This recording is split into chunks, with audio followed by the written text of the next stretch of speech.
already covered in the last class. So, how many students are having doubt? Do you have any doubts?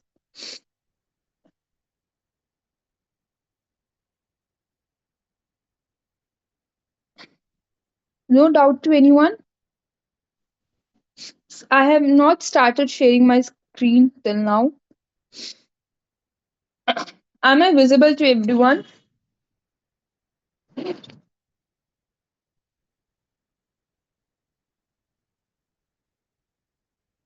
जिसको visible नहीं हूँ वो please refresh कर लो या दोबारा ज्वाइन कर लो क्योंकि मेरे एंड से सब ठीक है.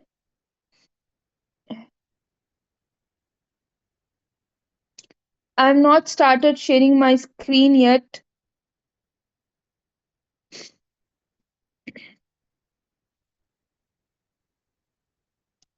So, anyone is having any doubt? Any topic you want that I should revise? कुछ टॉपिक्स हैं जिसके रह गए हूँ उसको रिवीजन करना है या कोई भी किसी भी any type of questions? Yes, you can only ask about business environment only. Do you study any other subject from me?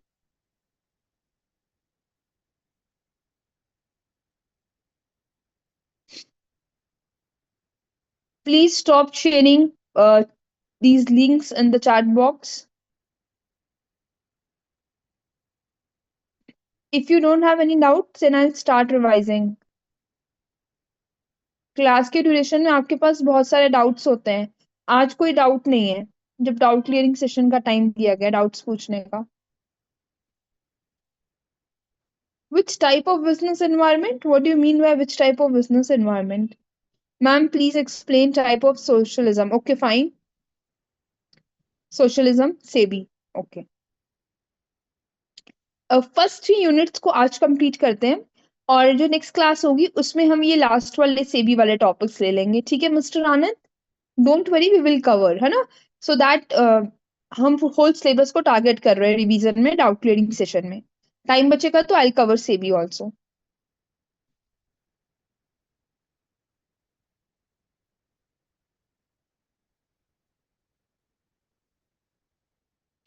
I have. अब स्क्रीन शो हो रही है? स्क्रीन शो नहीं हो रही, स्क्रीन शो नहीं हो रही. अब हो रही है screen show?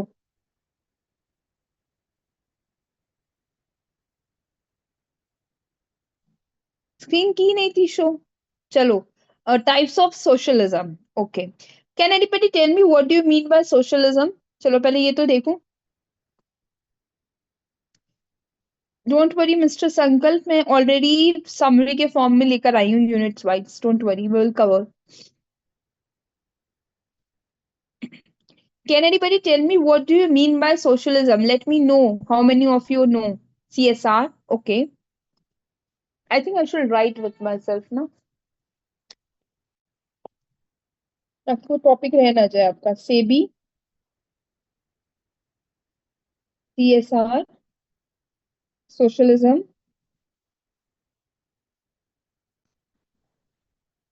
Students, can anybody tell me what do you mean by socialism? It's not a social company, sorry, under control of government. Very good. किसने रिप्लाई किया under control of government?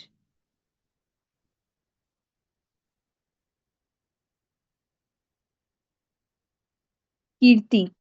Yes.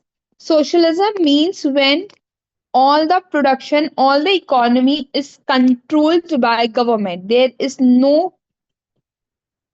role of private sector. Everything is under the control of government. Right?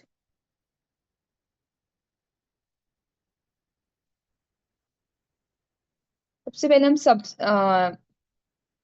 Socialism पे ही आ जाते हैं. अगर socialism का topic आज लिया है हमने, नहीं तो कोई बात नहीं. वेट. सोशलिज्म पे आते हैं, 1 मिनट वेट करो.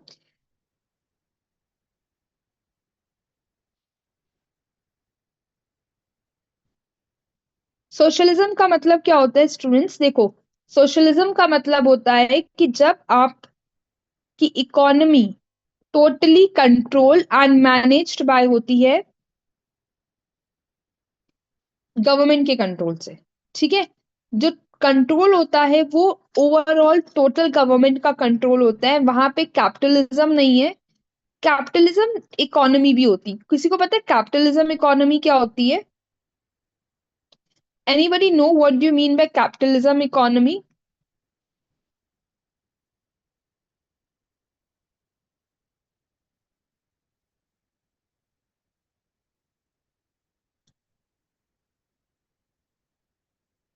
प्राइवेट एंटिटीज प्रॉफिटेबल, बिल्कुल सही बात है। जो कैपिटलिज्म इकोनॉमी होती है, that is totally based, that covered by private sector. Okay, that is totally covered by private sector, जहां पे टोटली प्राइवेट सेक्टर की का रोल होता है। और जो प्राइवेट सेक्टर है वो किस लिए रन करती है बिजनेस को? प्रॉफिट अर्न करने के लिए। उनको सोशल वेलफेयर से कोई मतलब नहीं है। ठीक है, तो स्टूडेंट सोशलिज्म के कोई टाइप एज सच नहीं होते हैं। सी, सोशलिज्म क्या है?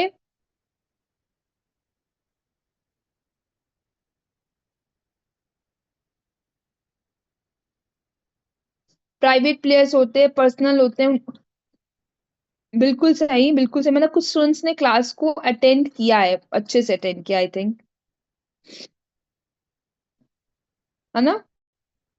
समझ में आ रही थी क्लासेस, समझ में आ रहा है मुझे अब। चलो शुक्र है, कुछ तो पढ़ा है क्लास में।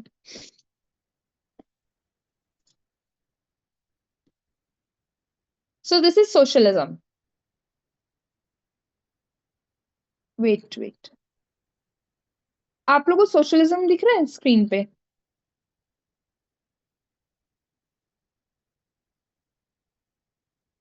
Will you able to see the socialism slide of socialism? No, मुझे भी नहीं दिख रहा। Okay, wait.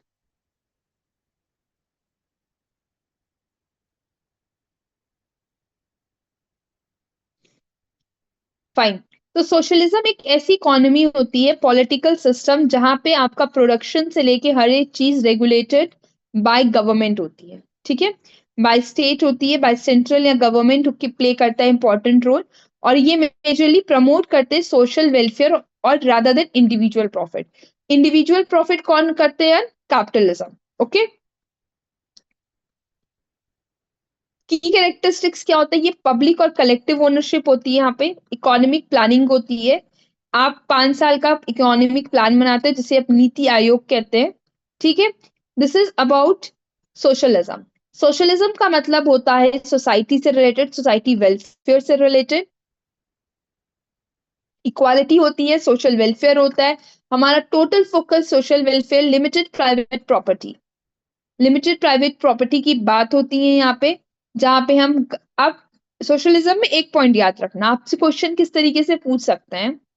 अब जैसे यहाँ पे लिए लिमिटेड प्राइवेट प्रॉपर्टी। अब आपकी कंट्री सोशलिज्म है, ठीक है, सोशलिज्म बेस्ड इकोनॉमी है।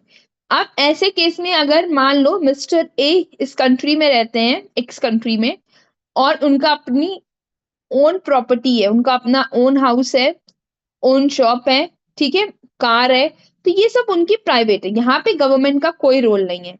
बट वो जो अर्निंग्स करेंगे, वो जो प्रॉपर प्रोडक्शन है, इकोनॉमी जो है, वो उसका जो कंट्रोल है वो आपकी सोसाइटी यानी कि गवर्नमेंट का है। Is it clear to everyone? तो जिसने सोशलिज्म के बारे में पूछा था, now is it your doubt is clear, right और नॉट? आपका डाउट क्लियर हुआ कि नहीं हुआ अभी भी?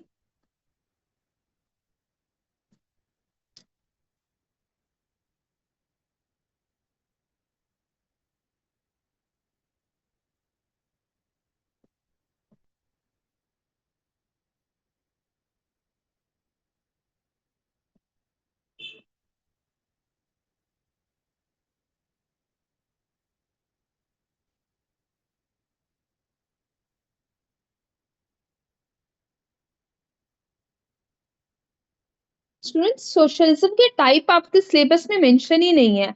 आप लोग आउट ऑफ कंटेक्स्ट जाके क्वेश्चंस क्यों पूछ रहे हो? वही मैं अभी सिलेबस पे चेक कर रही थी। सिलेबस में आपके सिलेबस में मेंशन ही नहीं है types of socialism. Are you getting my point? आपको अपने सिलेबस के गो थ्रू होना एक बार, क्योंकि मैंने सारे टॉपिक्स आपके सिलेबस से लिए हैं और सिलेबस में आपके types of socialism is not mention yet. This is an assignment question. तो इसमें तो सोशलिज्म की हिस्ट्री आ जाएगी कि सोशलिज्म कब स्टार्ट हुआ कब नहीं, और उसकी में उसके टाइप्स बन जाएंगे।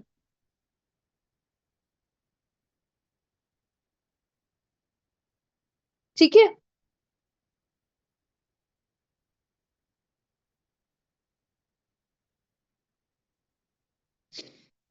Next question. और क्या क्वेश्चन थे आपके? CSR। CSR stands for Corporate Social Responsibility। Corporate social responsibility का क्या मतलब है?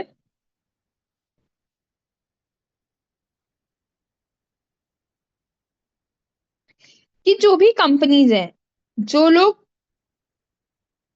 एक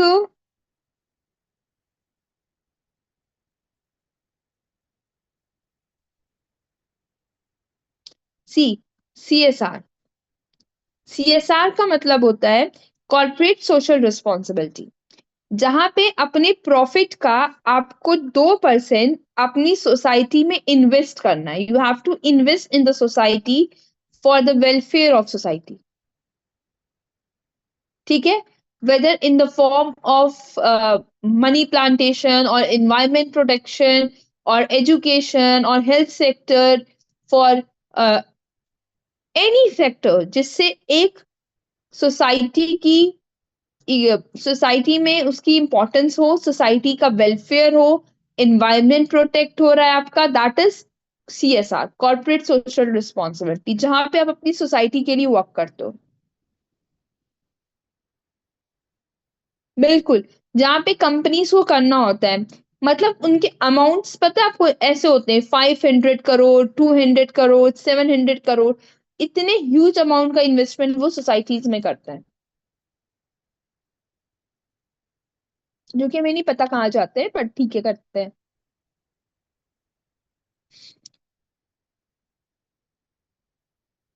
yes, classmate contribute to girls education, ममत कंट्रीब्यूट्स टू प्लांटिंग ट्रीज, ऐसे बहुत सारे हैं, ITC करती है,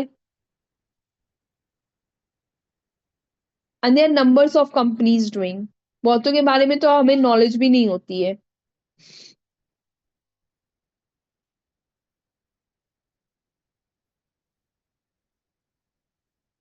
Sale also do, yeah, exactly.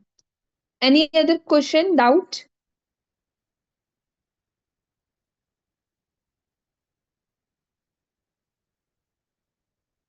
Michael Porter's five forces analysis. Okay. Yes, this is a very important topic. ये बहुत important topic है आपका माइकल पोर्टर वाला। Okay, let's start. Give me a minute.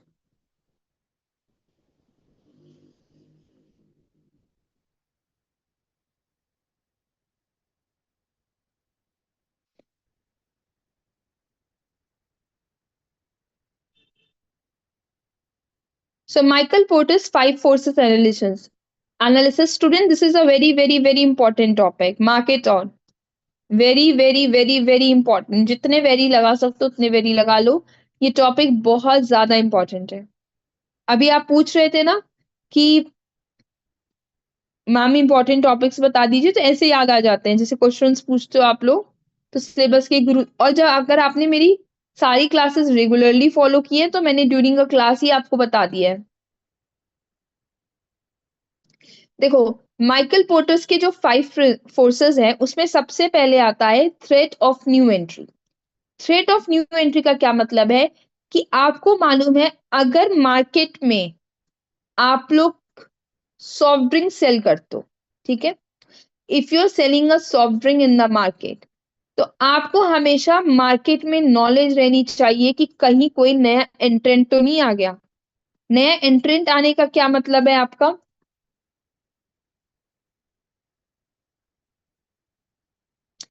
कि कोई बता सकते हैं नए एंट्रेंट का क्या मतलब है? कि मान लो आपके पास मार्केट की नॉलेज नहीं है और एक मिस्टर एक्स एक नई सॉफ्ट ड्रिंक लॉन्च करके मार्केट में ऑलरेडी आ चुके हैं, तो आपको हमेशा एक डर बैठा रहता है कि कोई नया फर्म ना आ जाए मार्केट में आपके प्रोडक्ट से related. New firms entering the market can increase competition. अब नया कोई आ जाएगा तो कंपटीशन मार्केट में बढ़ जाएगा। If entry barrier like capital और ब्रांड लॉयल्टी आर लो, अगर अगर आपकी जो कैपिटल है, आपके पास ऑलरेडी कम इन्वेस्टमेंट में आप अपना बिजनेस रन कर रहे थे क्योंकि कंपटीशन मार्केट में कम था आपके प्रोडक्ट को लेकर, वहीं पे कोई बहुत बड़ा इन्वेस्टर आ जाए मार्केट में, उसके पास कैपिटल भी है, ब्रांड लॉयल्टी भी हो, तो आपका डर और ज्यादा बढ़ जाएगा, हाई हो जाएगा, थ्रेट इज हाई होगा। इज इट और नॉट?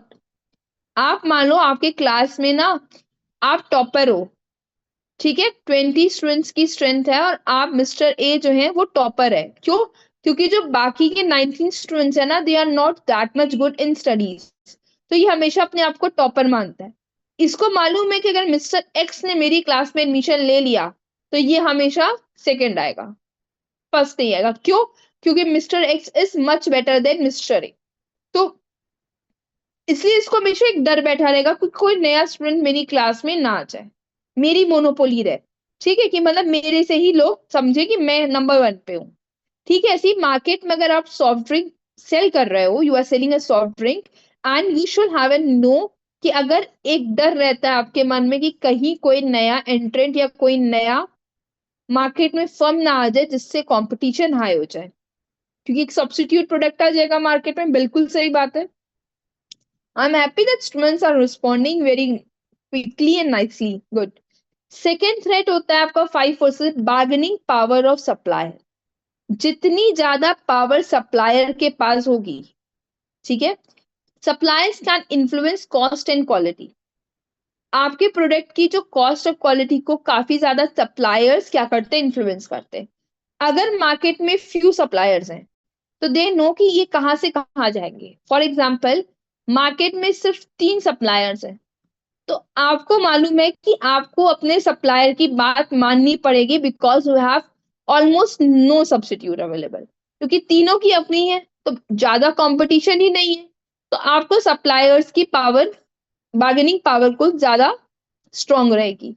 अगर अगर सप्लायर्स बहुत ज्यादा हो मार्केट में, ठीक है, उनको मालूम है कि बहुत ज्यादा सप्लायर्स अवेलेबल हैं, कि अगर हमसे सामान नहीं लेंगे तो इनको मालूम है ये मिस्टर बी पास चले जाएंगे, बी सी नहीं लेंगे तो सी के पास चले जाएंगे, they know that.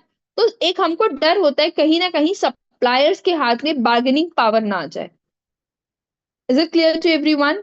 These 2 points are clear to all of you? जिसने माइकल पोर्टर्स के 5 प्रिंसिपल पूछे थे, स्पेशली दैट स्टूडेंट, आपको ये दोनों पॉइंट्स क्लियर हुए अभी तक? क्लियर है? Okay. The third one is bargaining power of buyers.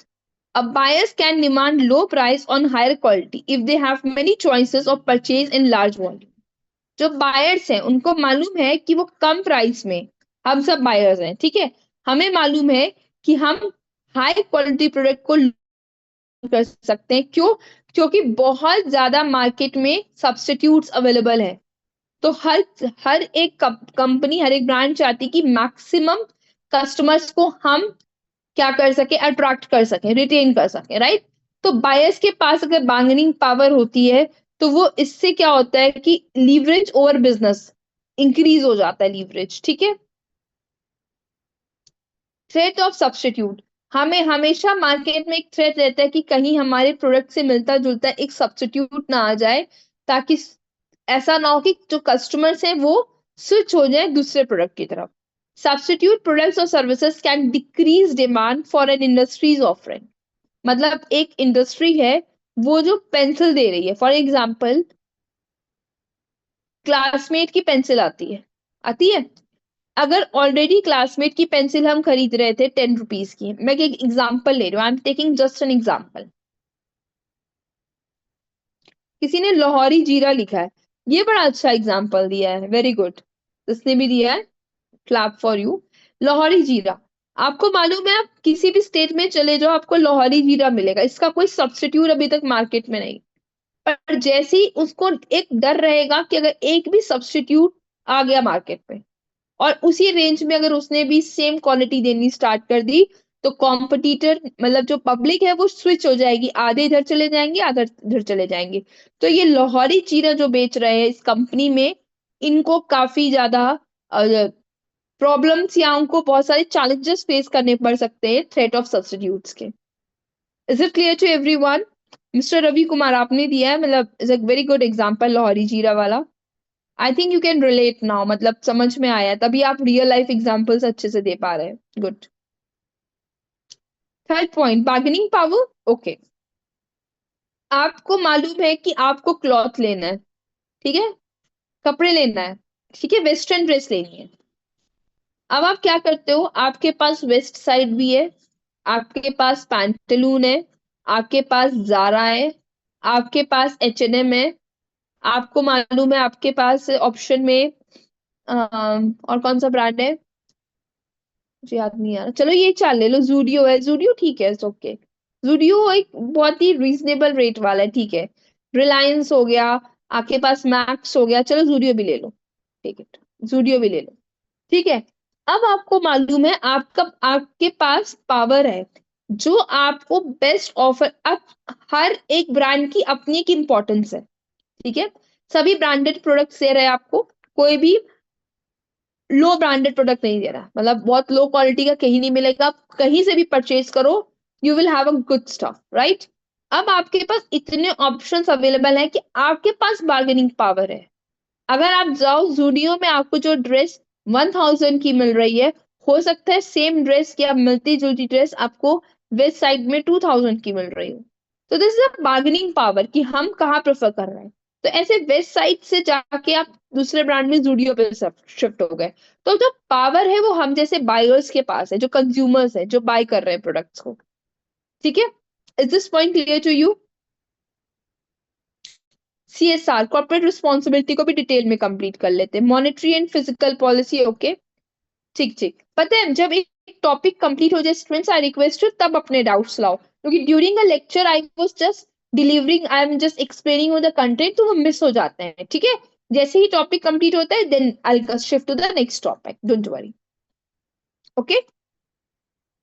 Economic environment, चलो ठीक है, एक एक करके बताना, इसको कंप्लीट कर ले, लास्ट पॉइंट है।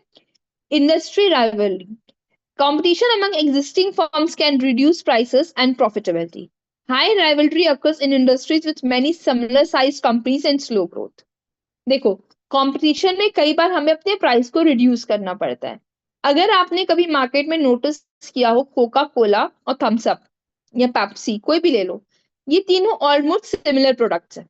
You agree? Everyone is agree कि ये तीनों ही ऑलमोस्ट सिमिलर प्रोडक्ट है, राइट? अगर कोका कोला अपने प्राइस 1 रुपी से ड्रॉप करता है, या कोई ऑफर लेकर आता है, या डिस्काउंट लेके आता है, कोई भी नई स्कीम लेकर आता है, एनीथिंग, कुछ भी नया करता है, तो थम्स अप और पेप्सी, इनमें भी तुरंत आपको बहुत ही जल्दी कुछ ना कुछ चेंजेस देखने को मिलेंगे। Have you ever notice this? ये चीज होती है, this is called industry rivalry, क्योंकि ये तीनों ऑलमोस्ट सेम स्केल में ही प्रोडक्ट्स हैं। जिनको ब्लैक कोल्ड ड्रिंक पसंद है, उनको मालूम है कि पेप्सी, कोका कोला और थम्स अप के टेस्ट में क्या डिफरेंट है, नहीं तो बहुतों को सिर्फ ब्लैक वाली पसंद है, कुछ भी मिल जाए, है ना, ये चीज होती है ना। ऑटोमोबाइल इंडस्ट्रीज में भी है, बिल्कुल सही बात है, बहुत सारी ऐसी इंडस्ट्रीज है। न्यू एंट्रेंट एंड सब्स्टिट्यूट्स, देखो सब्स्टिट्यूट्स का मतलब है जो एग्जिस्टिंग कंपनी है उसने एक नया प्रोडक्ट लॉन्च कर दिया, ठीक है, ये हो गई आपकी set of substitute.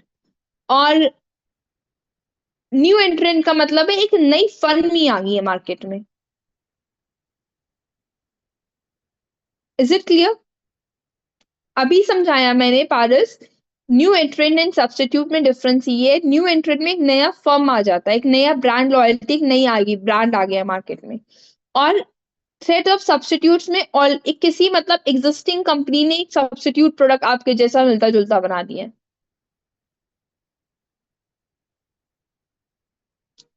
First to fifth में तो बहुत डिफरेंस है, थोड़ा ध्यान से समझो। फर्स्ट तो एक नए एंट्रेंट की बात कर रहे हैं, इंडस्ट्री लेवल मतलब कि आपकी सिमिलर इंडस्ट्री है, पेप्सी, कोका कोला और हम सभी तीनों आपस में भिड़े हुए हैं ताकि कंपटीशन का एडवांटेज ले सकें।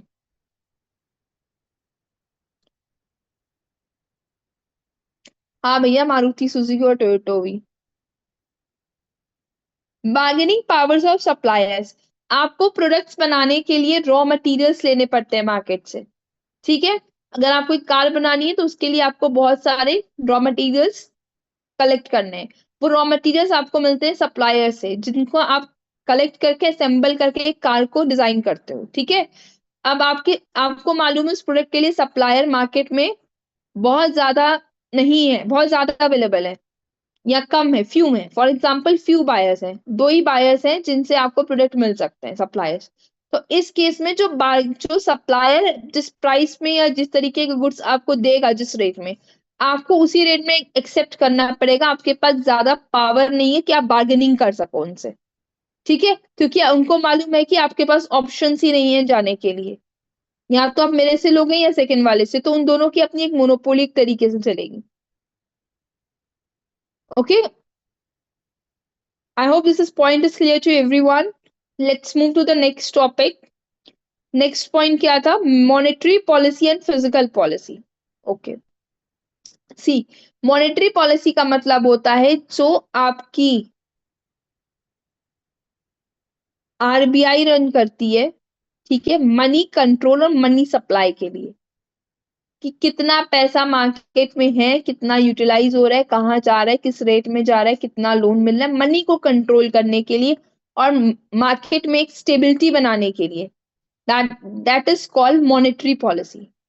ठीक है, फिजिकल पॉलिसी होती है जो गवर्नमेंट मेंटेन करती, गवर्नमेंट ऑफ इंडिया, कि कितना पैसा गवर्नमेंट के पास आया, कितना पैसा उन्होंने खर्च किया, कितना बचा, क्या उन्हें प्रॉफिट हुआ, सरप्लस हो रहा है या फिर डेफिसिट हो रहा है। जब हम इसके बारे में, स्टेटमेंट के बारे में पढ़ते हैं, उसे हम बोलते हैं physical policy. The meaning is clear to everyone. Monetary policy का मतलब और फिजिकल पॉलिसी का मतलब समझ में आ गया सबको? Rinu, what about please? Please क्या प्लीज कर रहे हो? मुझे नहीं समझ आया किस बात पे प्लीज कर रहे हो।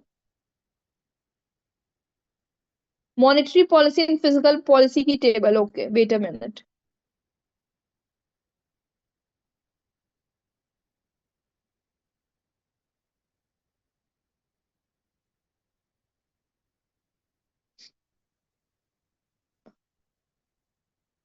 Monetary policy and physical policy, तब तक आप कुछ और क्वेश्चंस ले लो, इसको मैं लास्ट में दिखाती हूँ स्टूडेंट्स। ठीक है, monetary policy, see, white board नजर आ रहा है? White board is visible to everyone? देखो, जो मॉनेटरी पॉलिसी होती है, मिस्टर मनीष के राज, आप कैसे लिख सकते हो? ये सब क्यों कर रहे हो आप लोग? या कुछ वैसे दिक्कत आ रही है?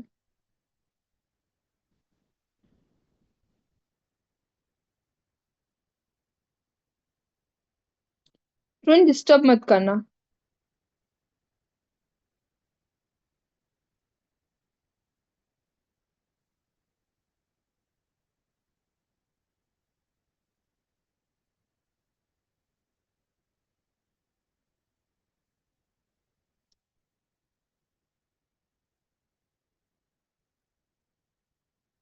मैंने टॉपिक को स्किप कर देना है।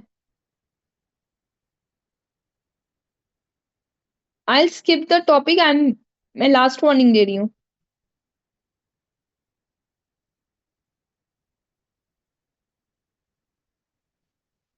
और मैंने कोई डाउट भी नहीं लेने। स्टॉप, चलो खत्म। I am not taking any doubt.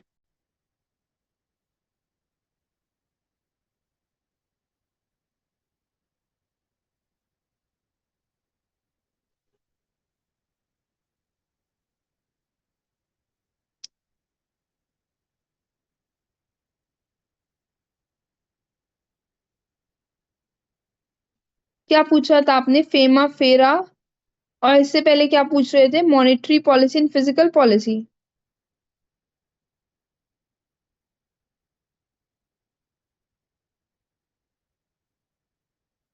I request the trainer please remove दो स्टूडेंट्स जिन्होंने डिस्टरबेंस क्रिएट किया है।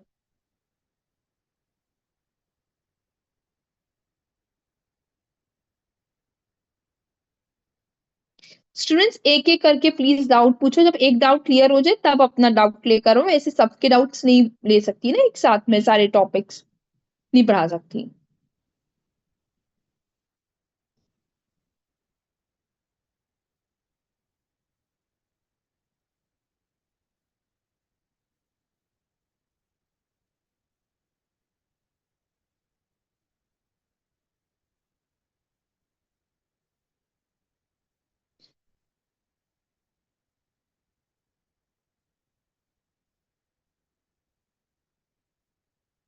Yes, you can get a offers from a good company. Definitely depending upon your skills, knowledge, about your confidence level. You will definitely get. Just believe in yourself and have confidence.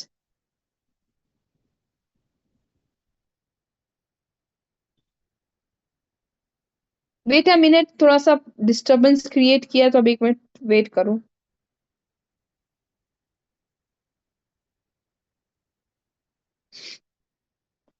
थोड़ा सा मैं कुछ कर रही हूँ, wait a minute.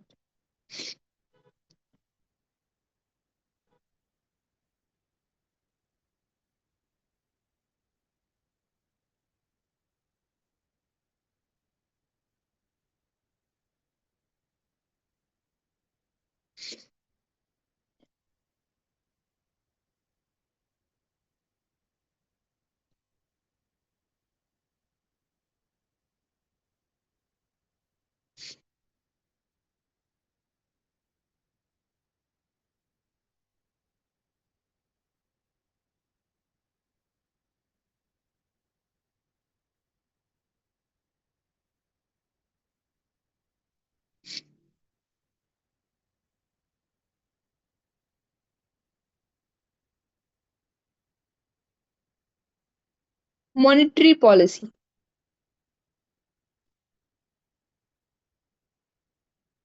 Monetary policy का मतलब होता है कि पहली बात तो ये मॉनेटरी पॉलिसी मेंटेन करते हैं RBI, that is the Reserve Bank of India. ठीक है।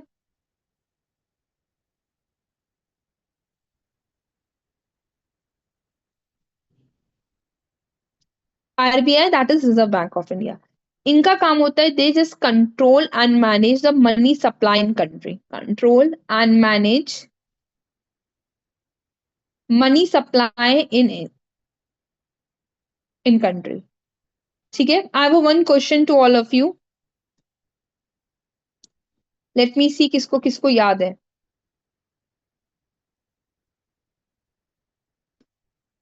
Rupees 500, rupees 1000, rupees 200,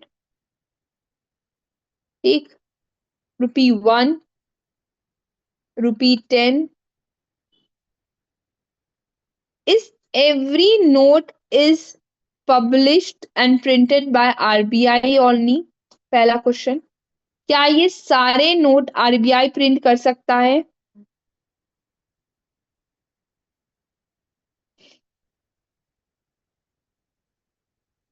Not every note, not every note. Okay, okay.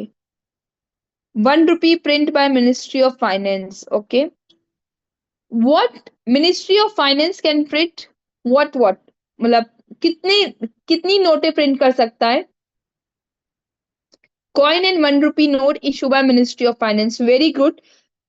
Clap all of you, the ones who all remember this point. This is very general knowledge point, मतलब exam में आए तो well and good, और आना भी चाहिए और important भी है। प्लस ये आपके जनरल नॉलेज के लिए भी, क्योंकि हर किसी को यही लगता है कि हर एक नोट कौन पब्लिश करता है, प्रिंट कर रहा है RBI. No, RBI print every note except 1 rupee note and coins. Okay, good, very good.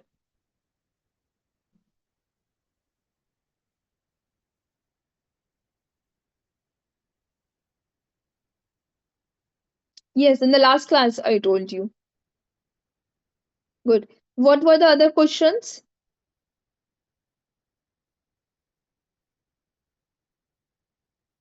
Intellectual property rights जैसे कि, एक मिनट, ट्रिप्स तो हमारे सिलेबस में था ये? I don't think so.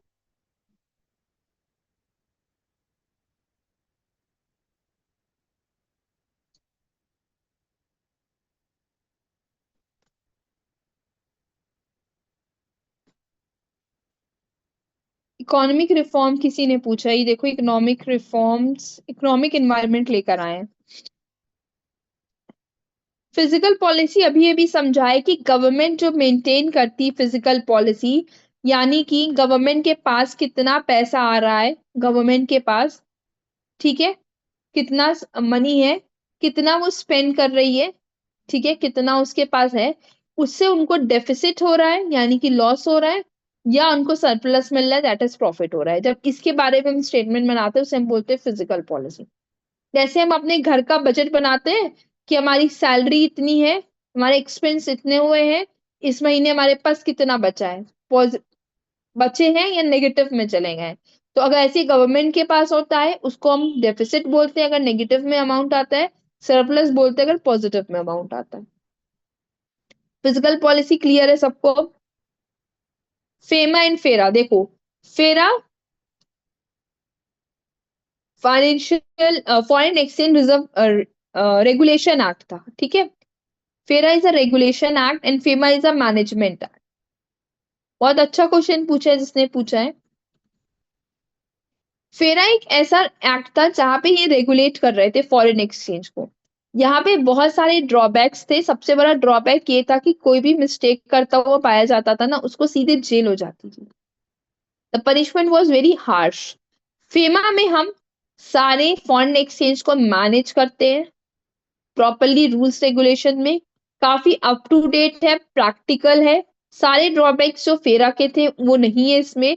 Plus यहाँ पे अगर कोई ऑफेंसिव पाया जाता है तो पहले उस पर केस होता है, लीगल एक्शंस लिए जाते हैं, डिपेंड करता है किस तरीके का क्राइम किया है. आपको कई बार किसी को सिर्फ और सिर्फ ह्यूज अमाउंट देके छोड़ दिया जाता है, किसी केस में उनको जेल इम्प्रिजमेंट के साथ साथ फाइन अमाउंट भी, पेनाल्टी भी पे करनी पड़ती है. This is the difference between FERA and FEMA, the basic difference. ठीक है.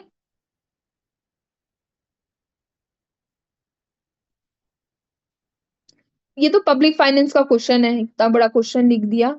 देश, ये उसकी आपकी बिजनेस एनवायरनमेंट की क्लास चल रही है, टॉपिक से रिलेटेड पूछ लो, वही कंप्लीट हो जाए तो बहुत बड़ी बात है. और कौन से क्वेश्चन थे? No don't be sorry. Industry policy से related. Okay, let me share the screen. क्योंकि वो उसमें शायद डाउट बहुत सारे स्टूडेंट्स को होगा, तो उसकी मैं स्क्रीन शेयर करती हूँ. Give me a minute.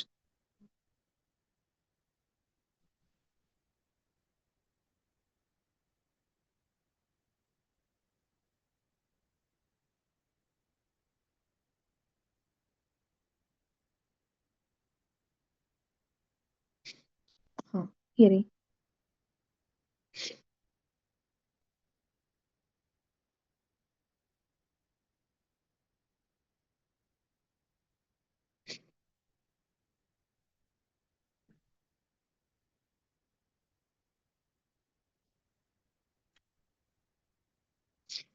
Industrial policy resolution. See, students, are you having doubt about this topic now? Industry, industrial policy resolution. देखो, इंडस्ट्री पॉलिसी रिजोल्यूशन जो एक गवर्नमेंट पॉलिसी है जो आई थी, जिसे, जिसका एम था कि वो प्रमोट कर सके और रेगुलेट कर सके कि डेवलप हो ज्यादा से ज्यादा इंडस्ट्री हमारी कंट्री में. जितनी ज्यादा इंडस्ट्रीज कंट्री में डेवलप होंगी उतना ज्यादा इंडस्ट्रियल ग्रो करेगा, लोगों को एम्प्लॉयमेंट उतनी मिलेगी, लोग अपनी लाइवलीहुड अर्न कर पाएंगे और कहीं ना कहीं इकोनॉमी की भी ग्रोथ होगी. ठीक है. इसलिए बहुत ज्यादा इंडस्ट्री पॉलिसीज लेकर आए ताकि किसी भी तरीके से जो भी वर्कर्स हैं, जो भी एम्प्लॉयज हैं, जो इंडस्ट्रीज में वर्क कर रहे हैं, उनके साथ किसी भी तरीके का मिसबिहेव ना हो, उनको इक्वली ट्रीट किया जाए, उनके साथ लीगल फ्रेमवर्क उसके लिए मेंटेन किया उनके प्रोडक्शन के लिए। तो सबसे पहले आया इंडस्ट्री पॉलिसी रेजोल्यूशन 1948। स्टूडेंट देखो, इसमें जितना डीप में चले जाओगे ना, इसकी प्रॉपर एक बुक आती है इंडस्ट्रियल की। तो इतना डेप्थ में तो हम नहीं जा सकते, यहाँ हम सिर्फ बेसिक कवर करेंगे, ठीक है, अकॉर्डिंग टू आवर सिलेबस।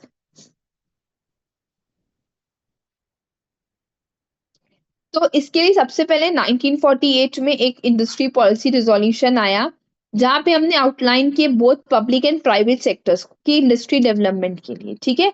चार कैटेगरीज बनाई। एक्सक्लूसिव स्टेट ओनरशिप होगी जहां पे इंडस्ट्री जो कि गवर्नमेंट रेगुलेशन के अंदर आएंगी, इंडस्ट्री जो सिर्फ स्टेट कंट्रोल के अंदर आएंगी, और इंडस्ट्रीज जो कि प्राइवेट एंटरप्राइजेस के लिए खोली।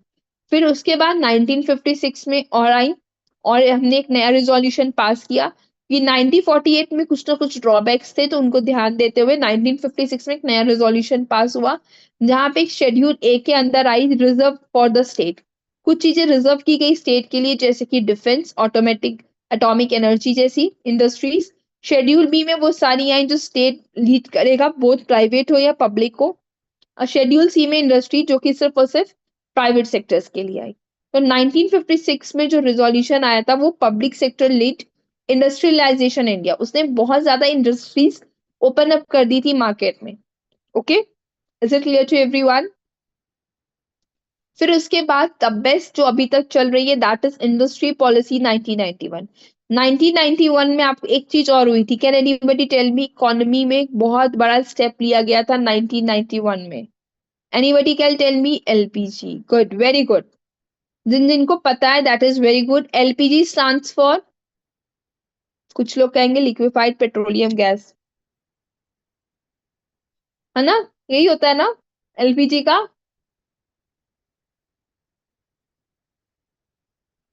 किसी किसी ने यस मैम में लिख दिया।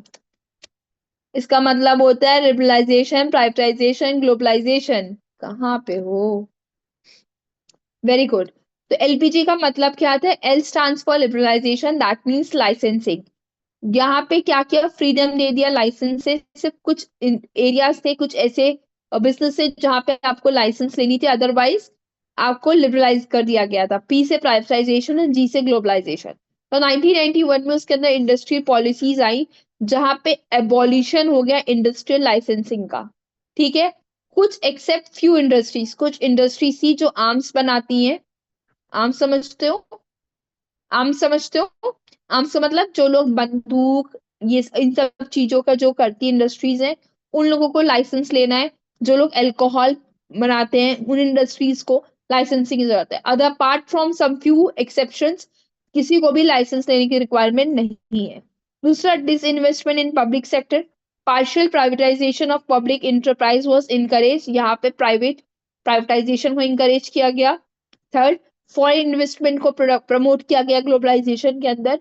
और पब्लिक सेक्टर का रोल जो था वो रिड्यूस किया गया 1991 में। The best policy till date, industrial policy 1991। Okay, देखो इस चार्ट में ना प्रॉपर समरी इतने अच्छे से दी हुई है आपको। ये थे इंडस्ट्री पॉलिसी रिफॉर्म्स, ठीक है। Now is it clear to everyone?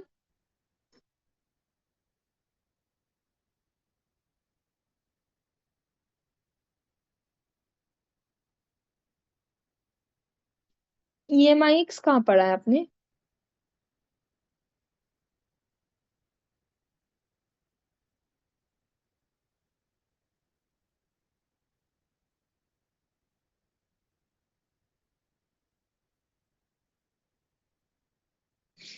हाँ,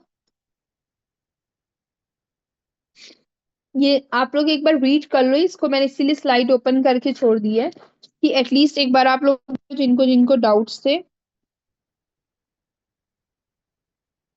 एक बार रीड आउट कर।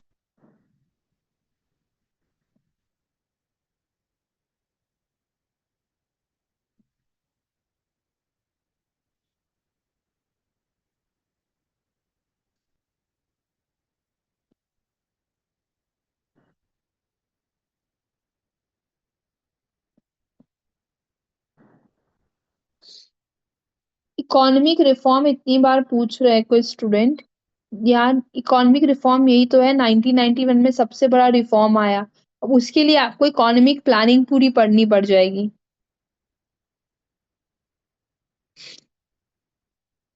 जब से देश आजाद हुआ, इकोनॉमिक रिफॉर्म अपने आप में एक बहुत बड़ा चैप्टर है।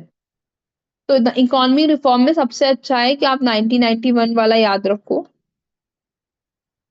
ठीक है, ये भी इकोनॉमिक रिफॉर्म 1991 आया था।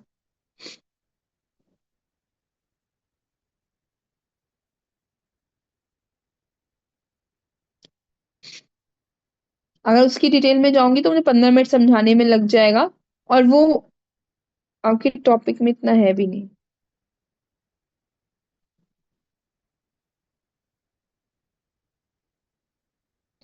Any other questions? Components of business environment, कितना अच्छा क्वेश्चन आया ना, बेसिक स्टार्टिंग क्लास का पहला क्वेश्चन। चलो,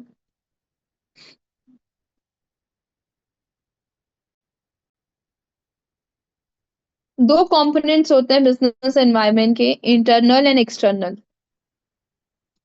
ठीक है, can anybody tell me what do you mean by internal environment?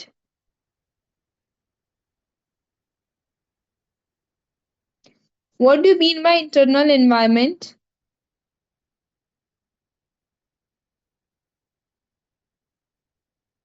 Culture, exactly, Gauri ने बिल्कुल ठीक बोला कि मिस गौरी ने कि इंटरनल एनवायरनमेंट जो आपकी ऑर्गेनाइजेशन, आपकी कंपनी के विद इन हो रहा है, इंटरनली जो भी चीजें इफेक्ट कर रही हैं, that is in internal environment. आपके एम्प्लॉयज, आपका ये जो वर्किंग एनवायरनमेंट है जो इंटरनली हो रही है आपकी, वो सारी चीजें इंटरनल एनवायरनमेंट का पार्ट है। एक्सटर्नली जो अदर फोर्सेज हैं जो आपके कंट्रोल में नहीं है, दैट इज एक्सटर्नल एनवायरनमेंट, जिन पर आपका कोई कंट्रोल नहीं है। ये तो बहुत बेसिक क्वेश्चन था, फर्स्ट क्लास से पढ़ते आ रहे हैं हम लोग। See, these are the components of, number one is micro environment, internal environment आता है, जहां पे आपके वैल्यू सिस्टम ऑर्गेनाइजेशन का कैसा है, मिशन क्या है आपका। ठीक है, कि आपका मिशन क्या है, आपका रीजन क्या एग्जिस्टेंस का कंपनी का, ये सब चीजें क्लियर होनी चाहिए। ऑब्जेक्टिव्स क्या है, ऑर्गेनाइजेशनल स्ट्रक्चर क्या है, क्योंकि ये चीजें अगर प्रॉपरली मैनेज